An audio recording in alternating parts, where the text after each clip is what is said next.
Well, Will Welch, Editor-in-Chief of GQ. Yeah. Thank you so much for being here on the Gstaad Guy podcast. It's my pleasure. Well, I'm honored to be wearing all brown, given the last time I saw you, we were with Jeremy Strong. Yeah. While he wore all brown. And I think maybe you were too. I think I was wearing dark green. Okay, dark green. But also lower piano. How could I forget? How could you forget? And now, of course, you're sitting on a lower piano couch. True. In front of a lower piano cashmere wall. I can't quite reach that one, but I believe you. At the Casa Cipriani presidential suite. Seems very fitting to be sitting with Will Welch in such an environment. Feels very fitting to be sitting with you here. Yeah, this is all you're doing, so it's nice. I appreciate that. It's plush. It's comfy. I like that, plush. Yeah, plush. I was wondering, like, maybe for our American viewers, yes, we could do a lesson in how to say Gstaad. I'm so happy you asked that. You're the first person to ask that. I think I just said it right. You said it perfectly. Can you confirm? Gstaad. Gstaad is perfect. Gstaad Guy. Gstaad is perfect. Some locals in Gstaad say Gstaad. Gstaad. But they're like super Swiss German. Yeah. So there's a very slight ksh before, like a little k before the sh. Gstaad. Gstaad. Never Gstaad. Yeah. No. Oh my God. None of that. Please. And never stad. Some people think that because you don't pronounce the G, you should jump straight to the S. You skip the whole thing. Not Also that either. incorrect. It's more like a CH, maybe GCH, Gstaad. I think you put the spelling completely out of your mind and just say Gstaad. Gstaad. Yeah. I like that. Thank you so much, Will. I feel this is a service to some of the Yanks who are tuning in. You know? I think that is a service for people beyond the Yank community. Most of our European viewers probably know how to say Gstaad, but I don't know. You'd be surprised. I'm from Atlanta. I don't know if like the homies growing up would know what to do with Likely Gstaad. not. Likely not. Yeah. But I appreciate that. I think we're off to a good start. Off we go.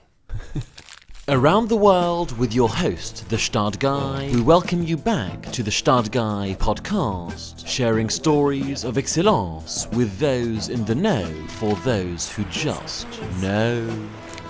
Again, thank you so much for being here. I was very excited about this episode. Likewise.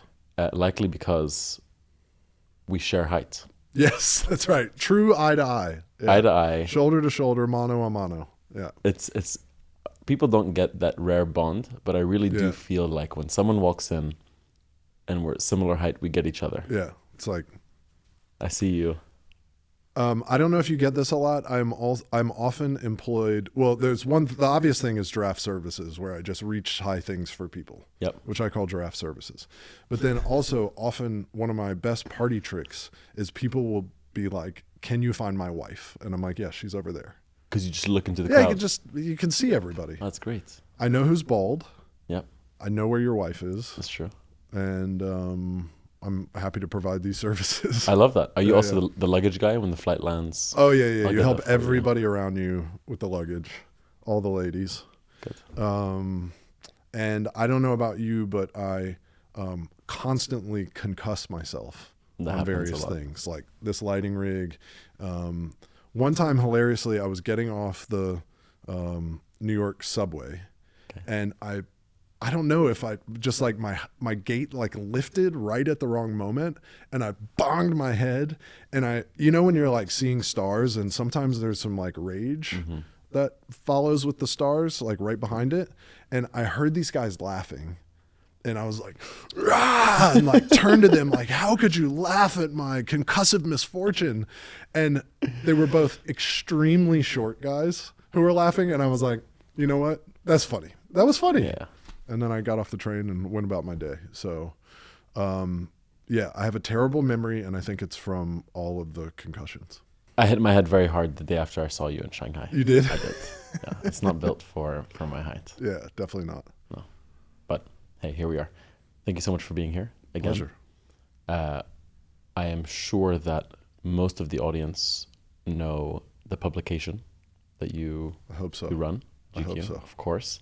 And I think many know you personally as well, and know your incredible work.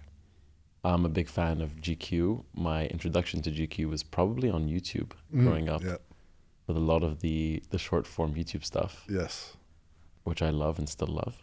Digging into that more, I found that GQ in many ways tailors and tells stories to a similar audience that I love to study, but also just observe out of interest.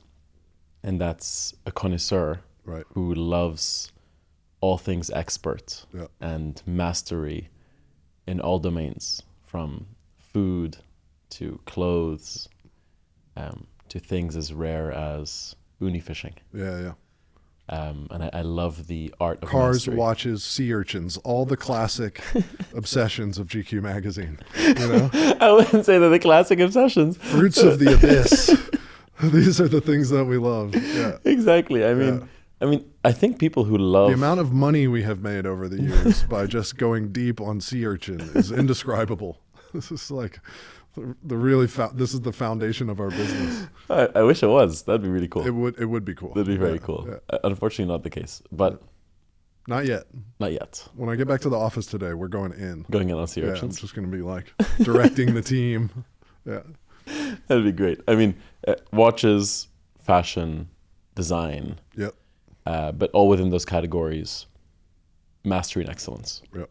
All through great journalism, whether it's lifestyle journalism or long form reporting, we try to have deep, rich storytelling, like real journalism, no matter, I think sometimes some of these more lifestyle or luxury or crafts are thought of as shallow, but the truth is that the stories are deep, and you apply the principles of great storytelling and great journalism, whether you're telling a crime caper or doing a politics story or talking about watches or talking about uni, Yeah.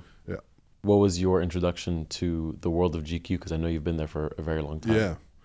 I guess GQ wasn't really one of the magazines that I read in high school and college. Yeah. I guess I would look at it occasionally, just up at the newsstand, but it wasn't my thing, the way the music magazines were. Graduated from college, ended up working at this music magazine, The Fader, for 4.5 years.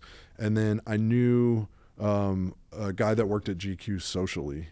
And he liked my work at The Fader. And one day, I remember I was in New York. It was a Friday, and I was apartment hunting because I was moving apartments. And he called me and he said, "Hey, we've got this opening at GQ, and I think you should interview for it." And I said, and I quote, "What the fuck do I know about GQ?" And he was like, "Well, anyway, just think about it." And I was like, "All right, cool." And over the weekend, I realized that I was in the minor leagues and the big leagues had called, and I needed to get over whatever downtown rock and roll conception I had of myself and step up to the big leagues. So I called him back and I said, "Okay, sorry about that. Little brain blip. I get it now. I want this job. What do I have to do to get it?" And that was April 2007. So that was 18 years ago. Wow. Yeah. And at the time, what was your perception of GQ, and what was your perception of yourself and the group that you thought you were a part of? Yes. Okay. You're putting your finger on it. My perception of GQ, because I wasn't a deep reader of it, was that it was just a fashion magazine, and very slick. And I thought of myself as cool downtown rap rock and roll guy. But really it was more of that downtown conception, which especially, this is 2007, was kind of a scruffier, wilder thing. And I thought of GQ as this very slick, polished, kind of pro thing, and just very fashion. And we understand fashion has become, since then, fashion has become part of pop culture. Yeah. At the time, fashion was not part of pop culture. Right. The people I hung out with were not wearing European fashion houses, period, end of story. I didn't go to parties and see people wearing Gucci or Loro Piana, or, it was just we wore vintage clothes. Yeah. And so it just felt like a foreign world to me. But the guy who called me, his name is Adam, was incredibly smart, very cool. We had become friends. We really understood each other. And in a way, he was introducing me to cool restaurants in New York and things that I was really interested in. So I just had to get over myself a little bit, my own sort of erroneous, very young. This all is the attitudes of a young, clueless, naive man, and just like be more open. And then once I got to GQ, I found that it was this like incredible temple of like amazing journalism. At the time, I was really into photography, writing, photography, design, like all the things that make a great magazine. And GQ was just like, I mean, the people who worked, I mean, Fred Woodward, like one of the great American magazine designers, period. Jim Nelson, one of the great magazine editors, period. Jim Moore was the creative director and ran the fashion department. He was the creative director of GQ for 37 years. He's like a legend. He knows he taught me everything I know about fashion. Yeah. So once I got there, I was like, oh man, I was in heaven, you know? And then I also brought that same spirit of like being the unpaid intern who was like writing stories on spec and getting them published at the Fader.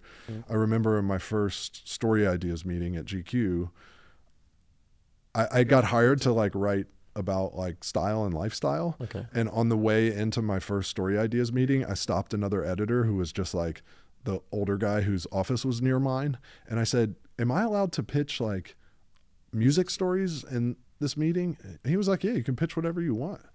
And so in my first story ideas meeting, I pitched a music story and got it assigned. Mm-hmm. So it was that same thing of just being like a little bit fearless. It's like, as long as this is an open environment where this is encouraged, then I'm going to like raise my hand and share my ideas.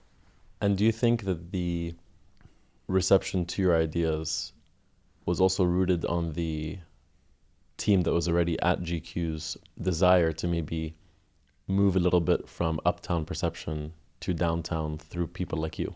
I think they were very open to that. Right. Like they saw that I had poise and confidence and an understanding of what the project was. And then that I brought not like a massively different perspective, but just a slightly different perspective. And that was very encouraged.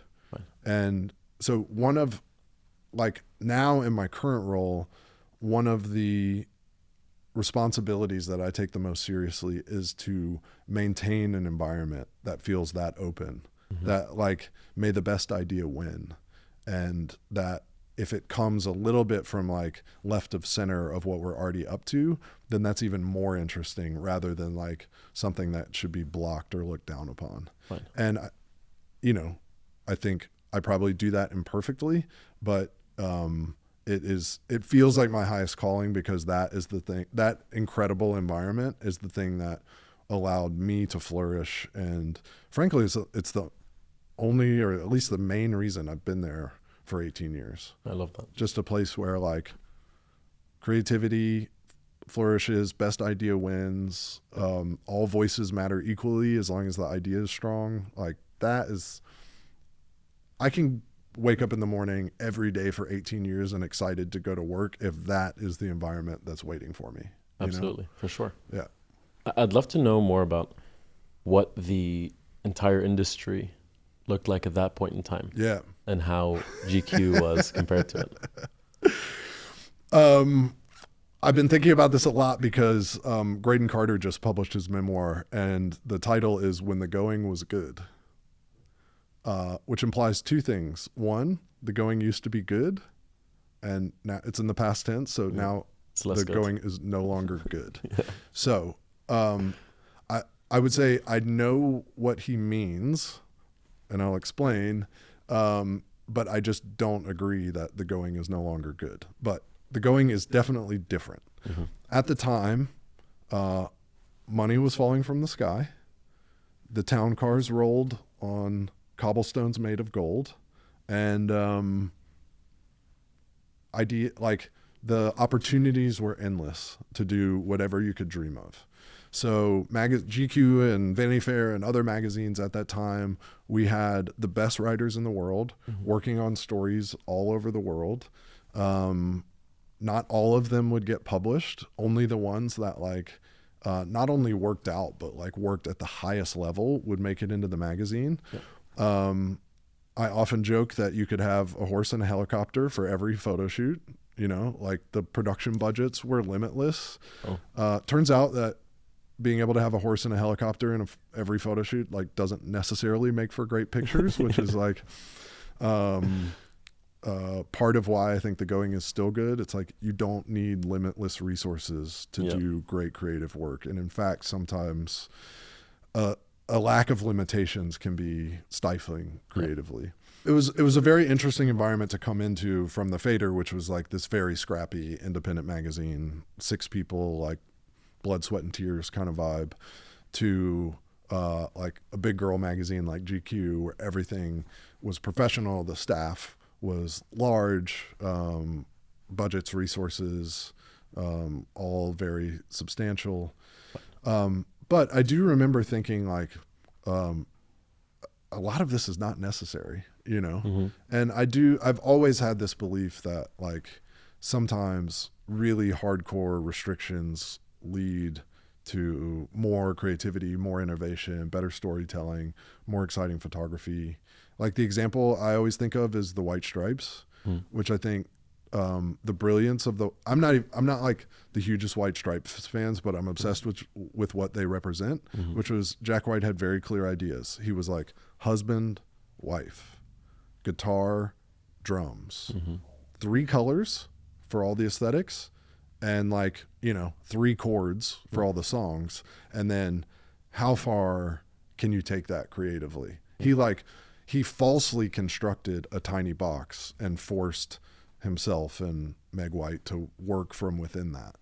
And sometimes I think when anything is possible, it's like it's less interesting. And when you're really like trapped in a corner, like fighting your way out of the corner, that's when it gets exciting. Fine. And so I think that is the spirit of today. And, you know, for somebody like Graydon, who came up in a different era and is like, those are the conditions under which I enjoy this work. And if I can't have those conditions, I'm going to ride off into the sunset or go start something else. I totally understand that. I just don't share that. I think the evolution of media, which some people would say it has been like a de-evolution, I would argue that. The evolution has played to my strengths over time. Right. So I love this chaotic environment. I think the going is also good now, basically. Okay. Yeah. I'd love to hear that. Yeah. I'd love to, before jumping into the new media, I'd love to get a deeper understanding of who the GQ reader was and has become, and also what those white stripes were and have been for GQ. Yeah. Now more than ever, we communicate with our audience every day. You know this very well through the Gstaad Guy feed. Like you are in dialogue with your audience. And that is an amazing evolution, because I think magazines or just media outlets in general, it all happened in one direction. You were just publishing outward, and like people could write a letter to the editor and like mail it in, I guess. But there wasn't this always on dialogue through comment sections, through DMs. Like there's so many different ways that, you know, we can like go on Instagram stories and put up a poll or ask me anything. Like there's so many ways and you just get the feedback of like, how many likes did this get? How many likes did that get? So yeah, it's a two-way, it's a real conversation now. And that is really exciting. But at the same time, I think, and I'd be curious actually if you find this with your feed, if you start like focusing too much on who is the audience, what do they like? Did they like this better or that better? And then you're like, so they liked A better than Z, so we're going to do way more of A and we're going to stop doing Z. I think that can be a trap. For sure. You could absolutely lose your point of view. You can like almost lose yourself in that. And so I guess I try not to obsess too much over what the audience likes or what the audience wants, especially a magazine like GQ. We're supposed to be leading the audience to places that they haven't been before.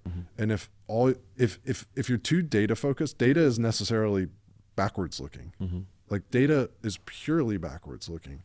So I try to like pay attention to the data, allow it to inform my decision making, or pay attention to the audience comments and the DMs and all that, but not let it drive the train. Right. Like we have to stay in the driver's seat, especially GQ's whole brand positioning is cutting edge, progressive. Like we help our readers see around corners. Yeah.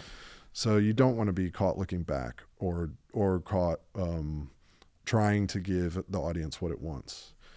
So yeah, you have to be like strong, maintain your point of view, be super directional. The thing that I do obsess over more is what I would call our community.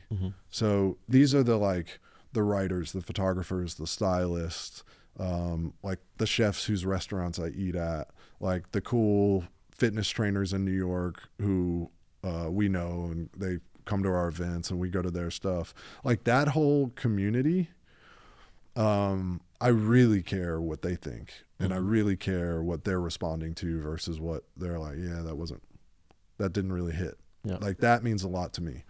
And I really think I've tried to build, and I think this applies to any modern brand, no matter what you're doing. I really think of GQ as a community platform. So this is like the thing that I told my team in my very first meeting as editor-in-chief. I was like, we're no longer thinking of GQ as a magazine, which is that one direction. It's a community platform. Like it was founded in 1957. We're all lucky to have inherited this audience that's been built over, what is that, like almost 70 years. We are standing on the platform ourselves addressing this audience, and then we invite other people onto our platform to address our audience. And once we've invited people to do that, then they're part of our community. And the most important thing is to be building and growing a community, because as we've learned through social media and everything about the modern landscape, it's like influence radiates outwards, right? So you have to have this crowd of people who love what you're doing, who feel like a part of it. And then that will spread, through like concentric circles to more and more people. Yeah. So it's a little bit less of like hyper focus on the broad audience and more of like, what do we care about as a team? And then is our community reacting well to that? Fine. But can you tell me about your version of that through Gstaad Guy? I think to a much smaller degree and to a less sophisticated degree, I try to have similar rules. I am hyper focused on one type of audience, which is someone who is a connoisseur or has the desire to be a connoisseur. And I define a connoisseur as someone who is obsessed in the detail and obsessed in their consumption in many ways. Yeah. They're very mindful about how they consume, and they're very picky about the things they consume, from media to shopping to eating to traveling, everything in between. And it's very rare for that type of person to let a new thing in. And to let a new friend in, and they're very much stuck in their ways, ways either inherited through family, through the society they find themselves a part of, or just something they're very passionate and love. Right. And usually, within those passions, comes this often absurd request and desire for excellence. What I mean by that is, a connoisseur will, for example, be a Porsche fanatic, Loro Piana fanatic, Audemars Piguet lover, and really into ski, for example, right? And they'll have one brand of skis they love, and they'll have one brand of car they love. The routine is more often than not fairly simple. Right. They go to the grocery store, come back home, pick up their kids from school. But they love cars so much that they're getting the best Porsche in the market. They're getting the Turbo S way beyond their desires because of passion. Right. And they're getting the skis that are way beyond their needs because of the love for the sport, even though they're just cruising down to lunch. You know what I mean? Yeah. So there's often this absurd level of consumption where it's lots of bark and little bite in terms of actually putting those goods to use. Right. And I think there's comedy there. Yeah. There's absurdity there because they know better than anyone it's absurd. When someone goes into an Apple store and gets a MacBook Pro fully spec'd out, to check their emails, Yeah. it's not because they'll check their emails better, Yeah. because it satisfies the ego and satisfies that connoisseur twinkle, right? And it's like, yeah, you want the horsepower even if you can't really let them run. exactly. Yeah. And for the real expert connoisseurs who have unlimited budgets, sometimes the car doesn't even leave the garage, Yeah. right? So it becomes It's just nice to know it's there. nice to know it's there, nice to know I can, Yeah. you know, and it's philosophically, I think about it as this kind of, I can, but I don't. Mm-hmm. It's like being in great shape, but not taking your shirt off. Yeah. You know what I mean? And it's having all these cars, but barely even driving them. Yeah. And it just satisfies this perception of self and self-worth, right? And I try to focus on the comedy there. Yeah. And sometimes also focus on the goods themselves and the stories around those goods themselves. So there's a light touch of like comedic journalism involved. Yeah. And I'd say about 70 to 80% of my stories are focused on existing desires and existing norms and rules that I've observed with this type of person. And then the last 30 is me trying to lead the group in a certain direction. Yeah. You know, and trying to say, actually, there's this new thing you may have not heard of, but I know it's aligned with your values and interests, so you might like it. Yeah. Like you said, if I was purely data focused, Yeah.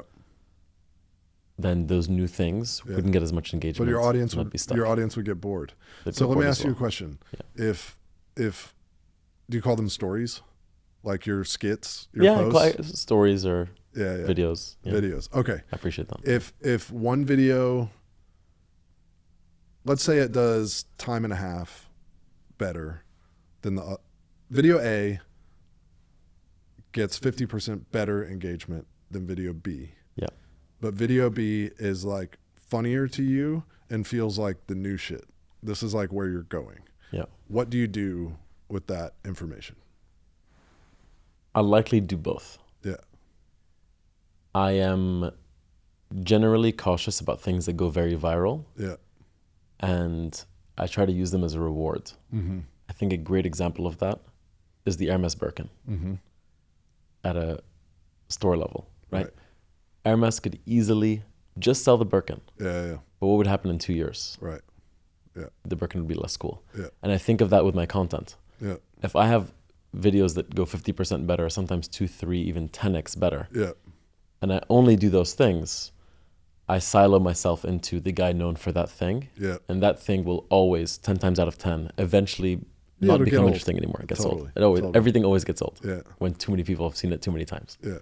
So short answer is I'll use it as a reward occasionally to spark up the engagement Yeah. and to also use it as an opportunity to get things I'm more passionate about in there. Yeah. Kind of like a great cover for a magazine. Yeah. You know, like the celebrity Yeah. is going to sell the actual product, and then within all the things you're trying to bake in can get the benefits. Yeah. Plus, for better or for worse, you can't engineer virality. I actually said in a meeting to my team yesterday, I was like, here's what I think, but if I could predict virality, I would be a very, very wealthy man, which I'm not, you know? And it's like, that also is like, if you're like, well, you know, this one went pretty viral last time, maybe we should like re-engineer it that way. It never works. No.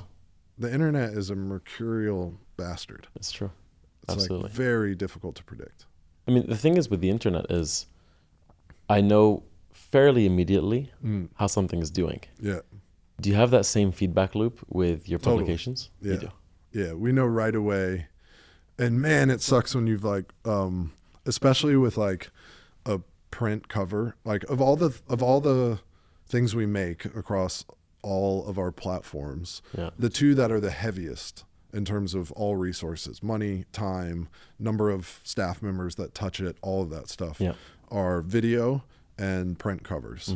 And when we launch a print cover, or if we're piloting a new video series and we launch it, you find out like within 6 minutes if it's really going to hit or not. Like sometimes things will surprise you over the long term, but you know right away, and it can be like either incredibly exciting or just brutal. Fine. Because you're just so aware of everything you poured into it. And sometimes things just fall flat. Fine. Yeah. I mean, And in algorithm world, things have become so much less predictable too. And sometimes I think like we launched this big, amazing project, but we launched it. We just happened to catch the wrong morning for whatever was happening algorithmically, and you can really get flatlined. And I think it's those experiences that are actually good overall, because they, like, for me, redouble my awareness that ultimately we got to do the things that we believe in. mm-hmm. And if we're living and dying by likes and engagement and, unique users on GQ.com and page views and all that stuff, like, you're going to torture yourself. You're going to get depressed. You're going to start chasing your own tail. You're going to be too focused on backwards looking data.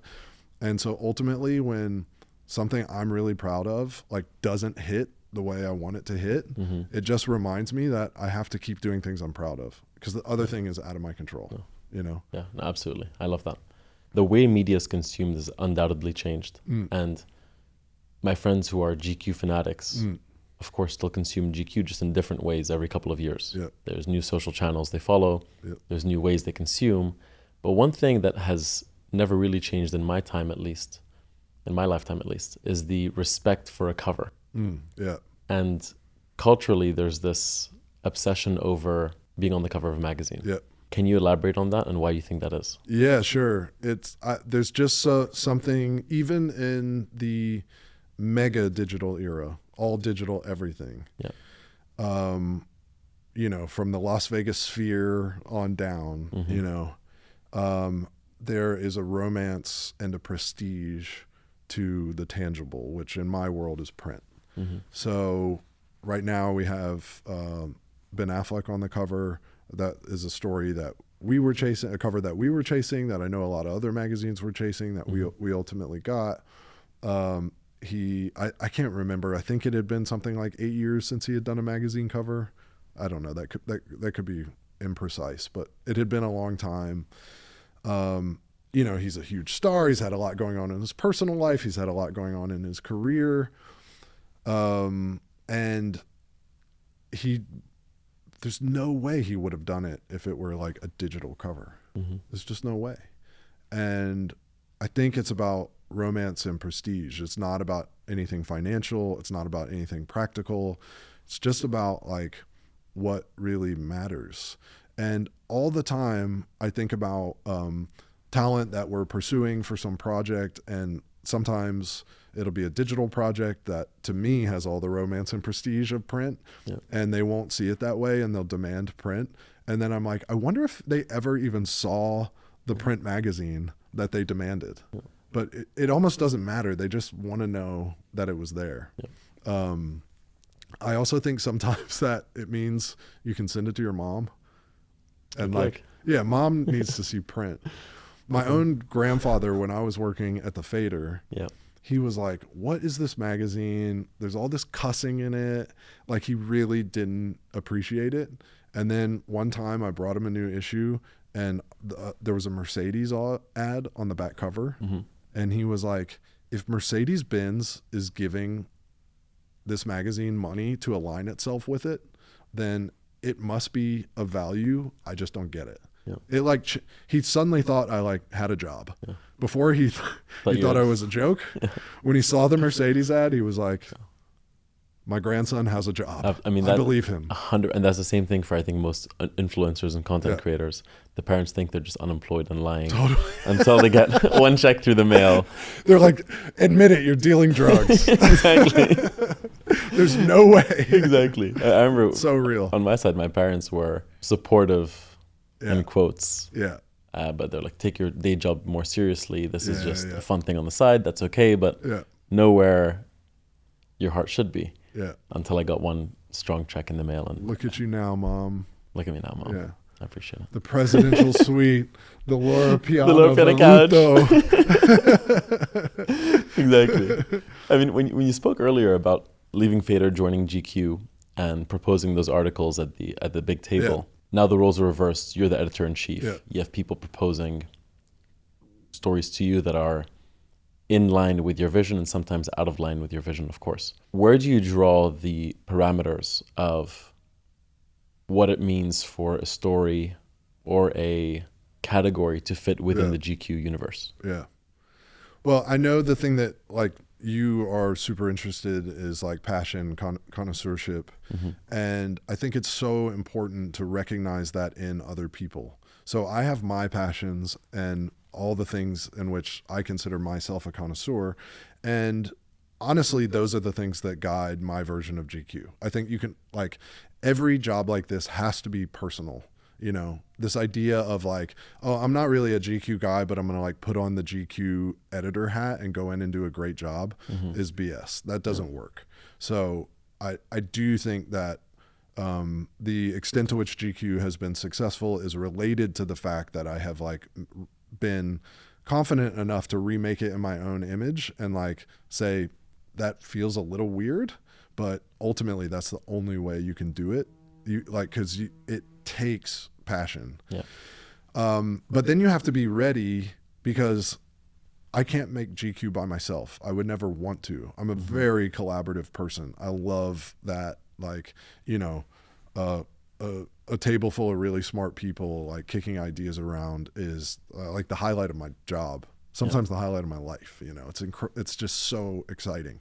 And so part of what you honestly get to do is empower other people to be like, this isn't your shit, but this is my shit. And I'm going to tell you why. And when I hear that passion, when I hear that like connoisseurship, so to make this a little more real, when it's too complicated to explain, but for a little while, as I was evolving in my career at GQ, I ran a spin-off magazine that we started. I was the editor-in-chief, called GQ Style. And we had a very small team. At the beginning, there were 3 of us. And people would ask me, why is there so much skating, like skateboarding, in GQ Style? And the answer was because one of my 3 editors grew up, his name is Noah Johnson. He grew up in Troy, New York as a skater. He knows a ton about skateboarding. And so I'm 6'6". I don't get on like more height, less balance, bad idea. I will break a femur, you know? But Noah is a skater and brings all this expertise and passion about skateboarding. And skateboarding is like a cultural, like a micro epicenter of culture. Like so much culture is fed through the lens of skating. And I'm smart enough to recognize that and also recognize my ignorance about all the details of that world, but to empower this other person who knows everything about it to like get his stories off in GQ Style. And it was like one of my favorite things about this magazine, because by empowering him, I actually learned a lot about, I still don't skate, but I know a bunch of, like, I'm friends with some of the best skaters in the world because of Noah's passion and because of that open environment for him to share it. So while there does have to be a self-driven piece of it, it's even more rewarding to empower that same thing in other people. I love that. A good magazine staff is just like, it's a group of connoisseurs. And you like organize them and empower them and then feed it all into the magazine. And if you are super passionate about something, I guarantee, Reddit proves this every day, there are like millions of people who share that seemingly obscure passion. This is what the internet has proven. Like, if your passion is, you know, the undercarriage of tugboats, if you start a Reddit group on tugboat undercarriage, you will find hundreds of thousands of people who are bored with their day jobs and want to sit online chatting about it. I mean, it's crazy what the internet has shown. I'm incredibly curious about people who obsess about one thing or one category and the art of obsession and expertise in one craft. And you're incredibly exposed to many people in many different worlds. What do those people have in common when their interests are so different? What does it take for someone to be obsessed in their passion? Well, you know, it's like a sickness that so many of us share, you know? And the exciting thing about my position at GQ is just getting to like channel that and that platform thing I mentioned where we're inviting other people up to share their passion. It's like we get to sort of amplify the stories and the passions of other people, not just ourselves, not just the team sitting around that table, but all the people all the stories that they're identifying out there and bringing those people in. And I don't know, I mean, I guess it's something about the human brain, but I think it's so important because this is how you get innovation, right? This is how you get like technological advancement. This is, I mean, I was joking, looking out onto the sound here about tugboats, but this is how you get like all this technical innovation, is because like people are freaks, and I guess I just feel lucky, and one of the things I love most about my line of work is just getting to spotlight other people's passion. And I think me, like you, I don't need to share your passion to want to learn about it, just because I like read a 6,000 word incredibly reported piece about some micro niche doesn't mean I then am like throwing myself into that niche going forward. For sure. It's just like, it's such a joy to experience it for a limited time. I mean, I guess that's the idea of this podcast, right? Every episode I watch, I'm not going to then become passionate about that. But for the hour or whatever it is, I'm like learning about it. And I like take a little of that and like put it in my pocket and walk on. For sure. I find that people who are very passionate about something have a respect and curiosity for anyone who's very passionate about something else. Yeah. It's this like freak recognize freak. Exactly. 100%. I mean, when people read GQ, they're often looking for this compass of what's cool, right? I have a definition of cool that I like to remind myself of. What is it? It's authenticity. Okay. Like if you got to say more though, because authenticity has become a buzzword. It is a buzzword. So what does it mean for you? For me, it means someone who owns the things they like and the things that make them who they are unapologetically. Yeah. So it's sitting with someone who's like, this is me.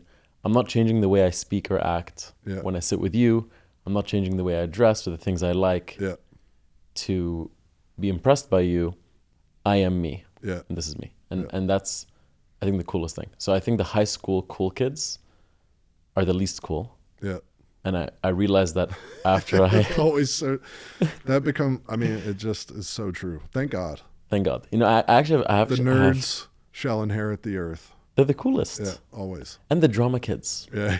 The nerds got some respect for having the good grades. Yeah. I think one corner of high schools that never really got the same recognition was like the drama kids. Yeah. Because they really, like, even though on stage they didn't own who they were, but the group of drama kids, like in the hallways, were so unique to themselves, and their grades were never great, and their social like hierarchy never got much respect. Yeah.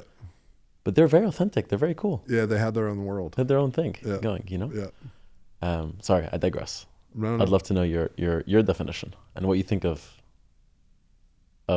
my definition of authenticity. Oh yeah, no, I think you nailed it. Yeah, okay, I think cool. because that's the thing with buzzwords is sometimes they become hollow and people throw them out and they can't really back up what it's actually about.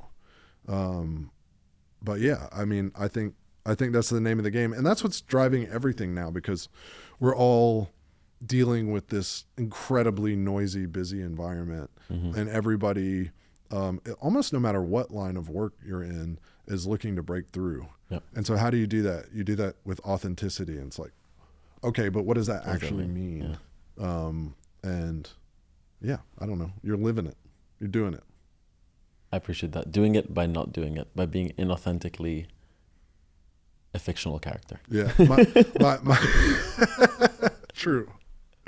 But I appreciate it. You are authentically lying. I'm authentically inauthentic. My mom always used to say to me, be yourself, honey, you'll do great. And it remains like the best advice. Yeah. One time I had it through a random series of circumstances. I was talking to Jay-Z, and he had just like met with some politicians in New York and then come to this dinner that I was at. And I was like, how do you move? Like, nobody moves between as many worlds effortlessly as Jay-Z. And he was literally doing it that night. So I said, how do you move so fluidly through all these different worlds? And he was like, I walk into every room as myself. And I was like, damn, that's a bar. You know, I took it, put it in my pocket. Yeah. And at the time I had no idea. I was young. I was probably 30 or something. Wow. And at the time I just didn't know how to do that. You know, I had more of like, I think I was good at being like chameleonic. I could kind of like, put forward a facet of myself in all these different situations and be really agreeable in all these different situations that would allow me to like exist in an okay way in all these different worlds. Yeah. But what he was saying is like, that's not the answer. That isn't going to bring you true success or that true like effortless fluidity. It was like, you have to show up as the same person, like values. That's the other piece of authenticity that I think is so important. It's like, bro, what are your values? And do you carry them into every room the same way all day, every day until the day you fall over and die? I love that you brought that up. I'm definitely still on that journey, and I haven't mastered the art of fully being myself. I have that definitely adapt to who I'm sitting with, of course. Yeah. But I was sitting with a dear friend a couple of years ago. Her name is Mimi Icon, so shout out Mimi. Shout out Mimi. And she was asking me, you know, what do you look for in a girl? I was like, you know, someone who's value aligned. She's like, what does that mean? I was like, you know, good values that are aligned with mine. Yeah. And she's like, yeah, but what are they? And then I paused for a second and I thought about this for weeks. And I was like, all this time I was thinking, just be yourself and be true to your values. But I never sat down and actually tried to define who the best version of me is and who my favorite version of me is and how far I want to go with sticking to those values. Yeah. And I think that chameleonic tendency that we all have is something we either acknowledge or don't acknowledge. But like my favorite version of myself is when I'm traveling to a new place and I see nobody I know. Yeah. I feel like that's my kindest version of self. Yeah.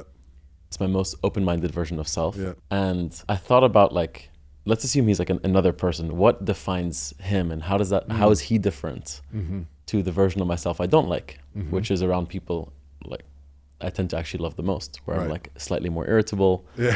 You know, it's like, you know how it is.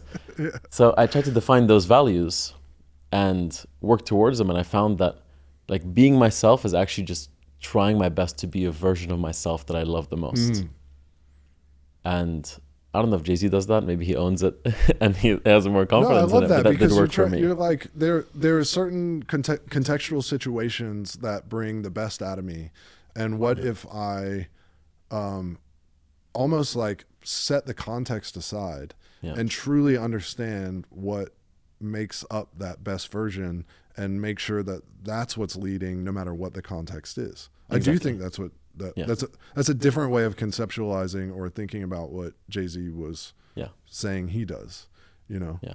And I also think it's really funny to like, it's so true. Sometimes we're our worst selves around like our family. Yeah, we usually are.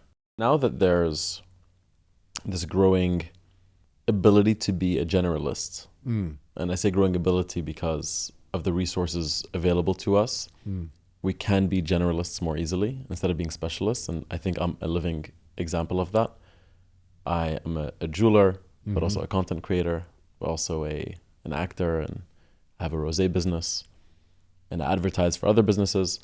And it sounds crazy when I put it like that, but if you define it as like, oh, I'm just another influencer who's doing all these different things. Right. And thanks to the tools available online and available in our world today, being a generalist is incentivized because you can de-risk and try different things and be 5 different people. It's pretty cool. But I think that so much of the beauty of life also comes from experts. Yeah. So this idea of like generalist versus expert and the push and pull of the two makes me very curious about where culture could go and where culture lies. Yeah.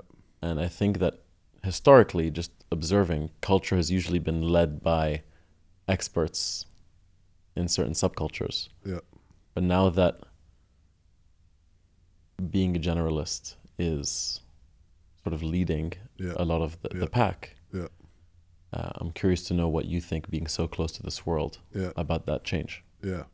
Yeah, I mean, I agree with you completely, and I think it's a sophisticated point that people don't fully recognize, but I think this is the era of the multi-hyphenate. Like, to me, the person who embodied the shift was Virgil Abloh. Absolutely. He was the guy behind Kanye West. He was the guy following Kanye West around with a laptop for years. That's how I met Virgil, is he was... people say Kanye's creative director. I don't know if it was that well defined. He was just like the guy who worked with Kanye to make it all happen. And we, as the internet came to dominate culture, and as social media came to dominate the internet and thus broader culture, we started becoming more interested in the behind the scenes. It's like everybody already knows who Kanye West is, but do you know Virgil? That became more exciting. And Virgil was able to take that energy and like feed it in to all these different projects, because by being the right hand of this person who was ranging between so many things, he made all these contacts and learn about all these different worlds. And it was a real paradigm shift. I also think he redefined, or he was culture. I think, as Virgil himself would say, culture happens in waves, and there's no one person that creates the wave. You're just either at the beginning of the wave, or you're at the wave as it's like tipping over. And he was just somebody who was at the beginning of these waves. He also, to me, redefined aspiration, because it went from being about like money, cars, watches, whatever, to being this person who was a multi-hyphenate, like whipping the winds of all this different energy, doing everything, not from like the corner office, but from the WhatsApp in the airport lounge, or in the back of the Mercedes that just picked you up from the airport, being in a different city every night. That was not what was cool or aspirational or even reasonable 20 years ago. But all that changed. And like I said, he didn't create that, but he did embody it. He like represented the paradigm shift. And like you, I feel like more of, I mean, it's the definition of my job. You're an editor. You're not an expert in one thing. You're able to discern between all these different things that come through your transom of which ones are either most interesting, or at least which ones belong in as part of the GQ point of view.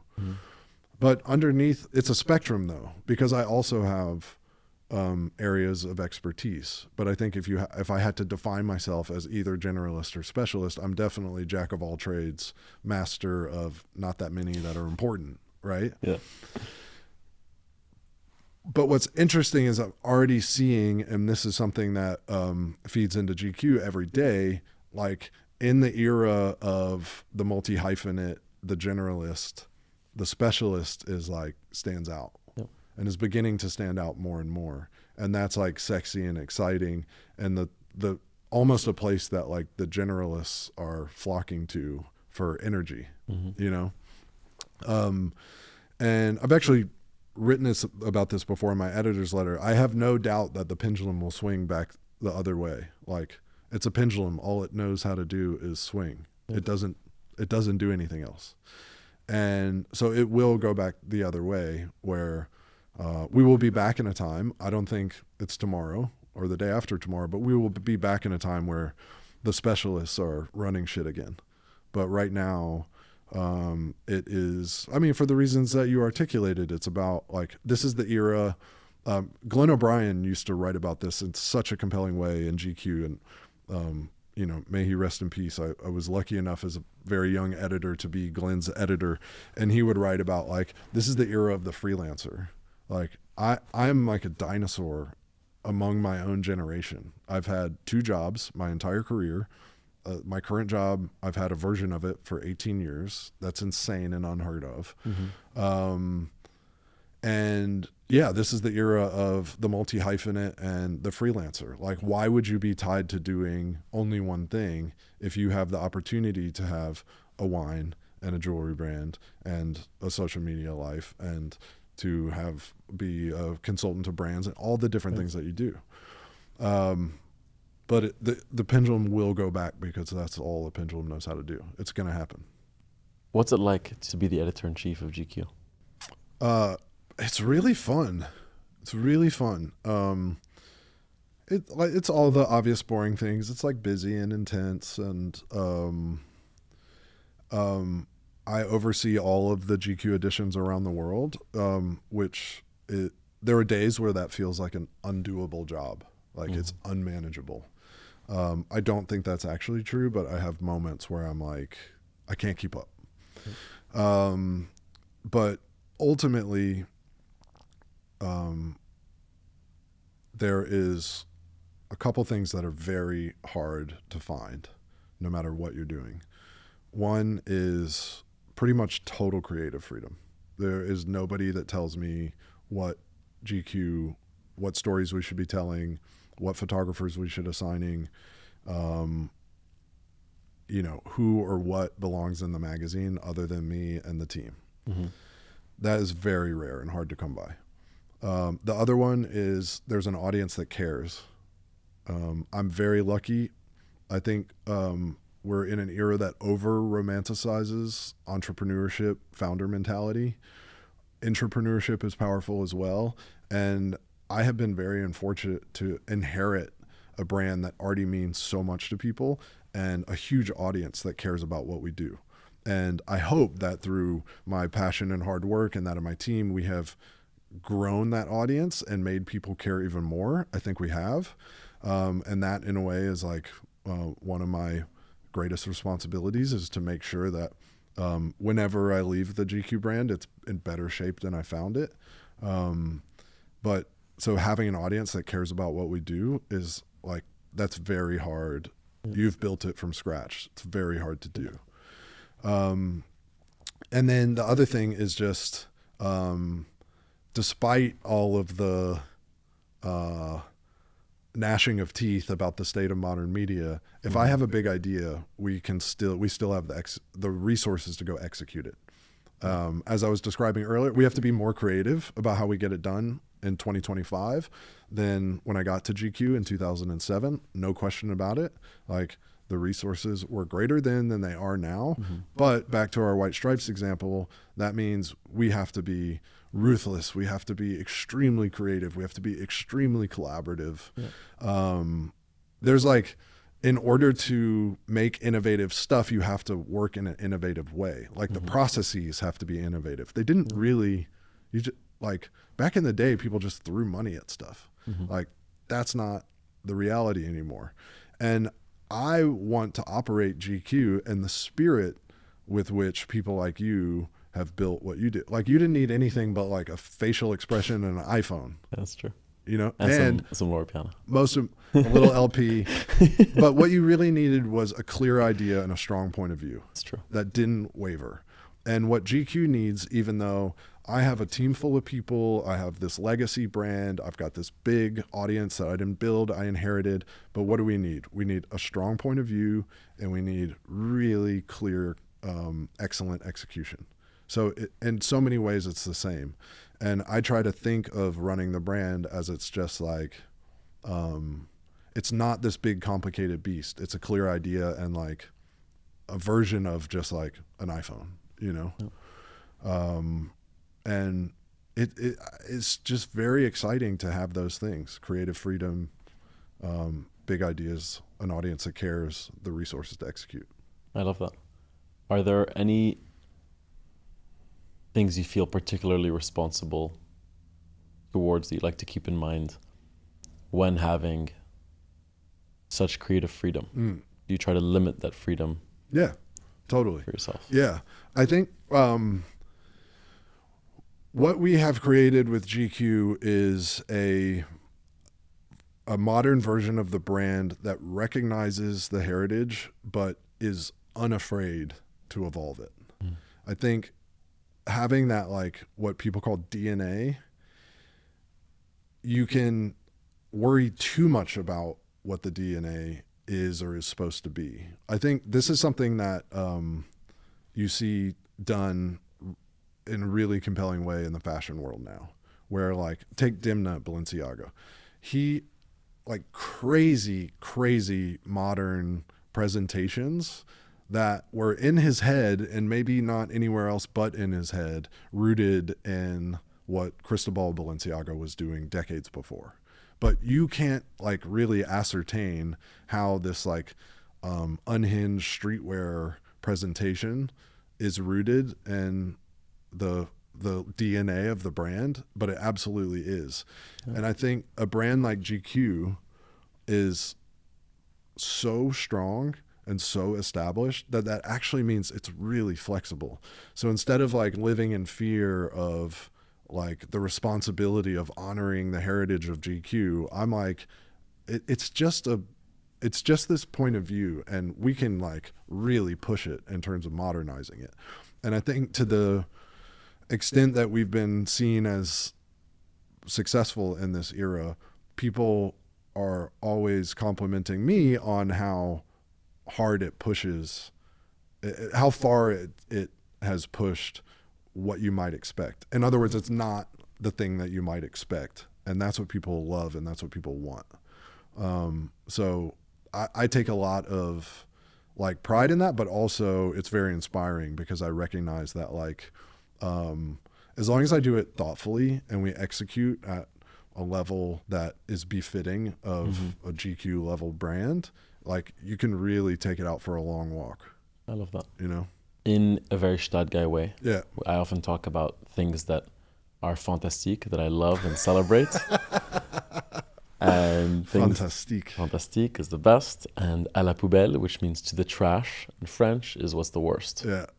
My character Constance is not short of things he wants to throw à la poubelle. Yeah. And also not short of things he wants to celebrate and say are fantastique. Are there one or two things? Your friend in mine, Constance. My friend in mine, Constance, my alter ego, my best friend. Are there a couple of things that you can share with the audience that are fantastique to you, your industry, and the world you find yourself in, and also maybe a couple of things you'd love to change that you want to throw à la poubelle? Oh, man. Wow. Okay. I'm going to have to think quickly on my feet, which is not always my expertise. Fantastique. Levi's 505s, the only jeans that matter. I like different jeans, but they are great. I don't know, only jeans that matter. Oh, I thought it was my mic that was on. I'm sorry. Yeah. I will say, when you walked in and I saw all the patches and the fixing you've done on your jeans, I really respect that. Yeah. I really respect fixing something instead of replacing something. It's only worth doing if the original thing itself is, like, truly fantastique. Like a pair of Levi's 505. Like a great pair of black Levi's 505s from, like, the 80s or early 90s. Okay. Something else that is fantastique for sure, and I think our generation has really changed things, is kindness. I'm sorry to be, like, a hippie about shit. No, it's great. But I'm a hippie at heart with a tie on.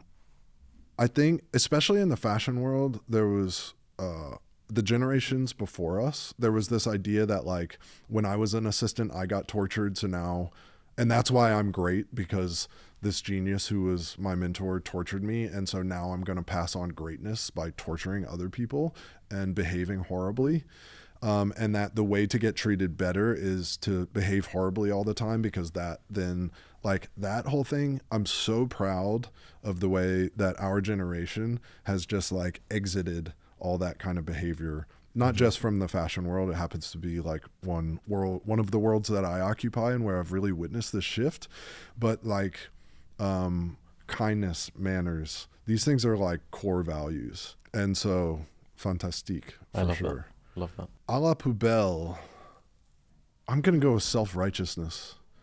I think this era is, like, rife with self-righteousness, which I define as it's a form of closed-mindedness, and we see it really strongly in our politics here in America right now, which is that, like, and it's a form of ego as well. I am right. And what I say, it should also be true for you.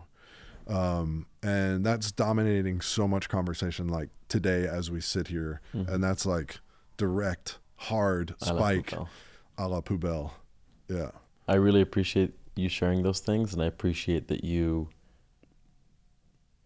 don't at all embody what you find à la Poubelle and do embody what you find to be fantastique. You lead with kindness. Thank you. I must say I found you intimidating the first time I saw you around.